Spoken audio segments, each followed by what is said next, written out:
Hello friends. आज का हमारा टॉपिक है अल्सक और विलंबिका। तो सबसे पहले हम इसका परिचय पढ़ते हैं कि अल्सक क्या है।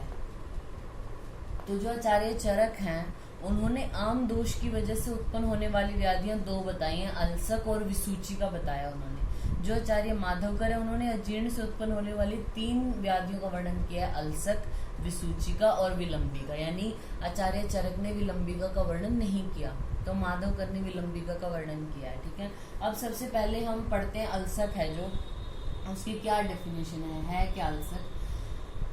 अजीर्ण के कारण आहार का पूर्णतः आमाशय में रुक जाना, अर्थात ना तो ऊर्ध्व मार्ग से प्रवृत्त होना ना अधो मार्ग से प्रवृत्त होना, अल्सक कहलाता है। यानी जो हमारा आहार है वो अल्सक मतलब आलसी की भांति आमाशय में पड़ा रहता है, ना वो ऊपर के मार्ग से आ रहा है ना वो नीचे के मार्ग से, उसको हम बोलते हैं अल्सक। इसके निदान क्या होंगे?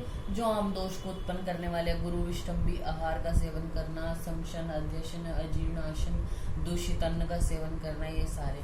फिर आती है इसकी संप्राप्ति क्या है। हमें याद रखना है जो ये अल्सक और विलंबिका है ये हमारे दोनों वात और कफ की वजह से हो रहे हैं। दोष क्या है? वात और कफ है इनमें। तो वात क्या करती है इनमें?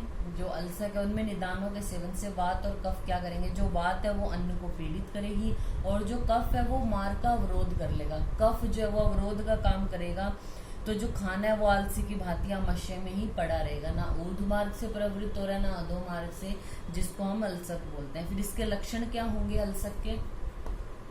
जो कुक्षी है उसमें शूल होगा, आधमान आटोप होना, अधोवायु जो है उसका अवरोध होना, मल का अवरोध होना, उद्गार बाहुल्य बहुत ज्यादा होती है उद्गार।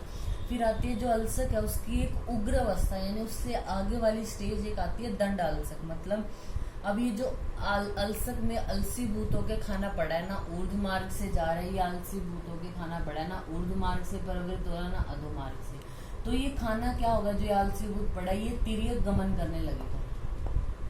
तिर्यक गमन करके संपूर्ण शरीर को एक डंडे के समान या दंडे के समान जकड़ लेगा, जिसको हम दंडाल्सक बोलते हैं, जो अल्सक की उग्र अवस्था है। अब हम पढ़ते हैं विलंबिका के बारे में। विलंबिका के बारे में क्या बोला आचार्य माधव ने? वात और कफ से दुष्ट हुआ अन्न ना ऊर्ध्व मार्ग से प्रवृत्त होता है ना अधो मार्ग से, जिसे हम विलंबिका कहते हैं।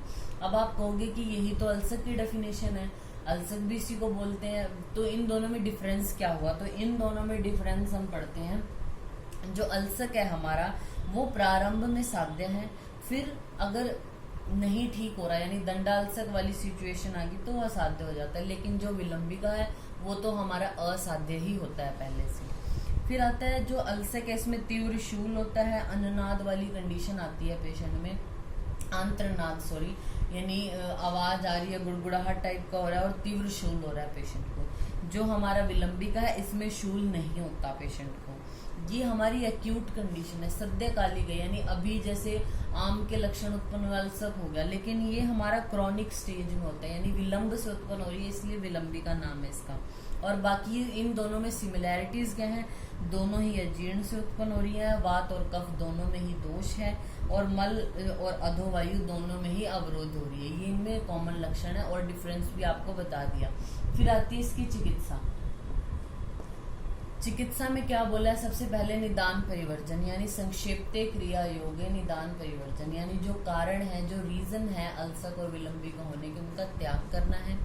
फिर अल्सक के लिए क्या बोला है? सैंधव और जो गर्म पानी है उनको पिलाकर वमन कराना है। यानी अल्सक और विलंबिका एक जैसी कंडीशन है, बट वो एक्यूट है, वो क्रॉनिक है, इसमें शूल हो रहा है उसमें नहीं हो रहा है, इस तरीके कुछ डिफरेंसेस हैं। तो दोनों का ट्रीटमेंट एक ही समान होगा कि सैंधव लवण जो वो गर्म पानी में मिक्स करके पिलाना है पेशेंट को, जिससे उसको वमन होगा। वमन के बाद पेशेंट को स्वेदन देना है और गुदवर्ती देनी है। ठीक है, यानी वमन के द्वारा हमने ऊर्ध्व मार्ग से भी निकालने की कोशिश की दोष को, और गुदवर्ती के द्वारा जो है वो हम यानी फलवर्ती के द्वारा हम उसको गुद मार्ग से भी निकाल रहे हैं। और जो अल्सक और विलंबिका उनमें वमन विरेचन कराकर बस्ती प्रयोग कराने का विधान है। फिर आती है इसकी संशमन चिकित्सा क्या बोली है?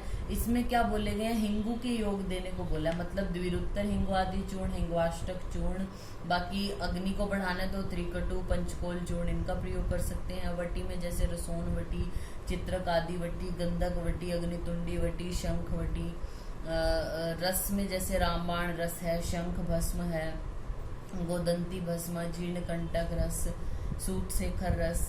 फिर हम जैसे क्षीरपाक में लहसुन क्षीरपाक है, कुमार्यासव अभ्यारिष्ट जो है वो हम पेशेंट को दे सकते हैं, जीरकारिष्ट दे सकते हैं, दशमूलादि क्वाथ, पंचतिक्त घृत, अग्निघृत, इनका हम प्रयोग करा सकते हैं। तो ये हमारा टॉपिक हो गया अल्सर और विलंबिका। Thank you.